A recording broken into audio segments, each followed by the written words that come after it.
शुरू अल्लाह के नाम से जो बड़ा मेहरबान निहायत रहम वाला है। खुदा वो माबूद बरहक है कि उसके सिवा कोई इबादत के लायक नहीं, जिंदा हमेशा रहने वाला।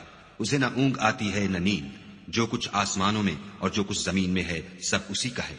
कौन है कि उसकी इजाजत के बगैर उससे किसी की सिफारिश कर सके। जो कुछ लोगों के रूबरू हो रहा है और जो कुछ उनके पीछे हो चुका है उसे सब मालूम है, और वो उसकी मालूमात में से किसी चीज पर दस्तरस हासिल नहीं कर सकती। हाँ, जिस कदर वो चाहता है उसी कदर मालूम करा देता है। उसकी बादशाही और इल्म आसमान और जमीन सब पर हावी है, और उसे इनकी हिफाजत कुछ भी दुश्वार नहीं। वो बड़ा आली रुतबा और जलील कद्र है। दीन इस्लाम में जबरदस्ती नहीं है। हिदायत साफ तौर पर जाहिर और गुमराही से अलग हो चुकी है।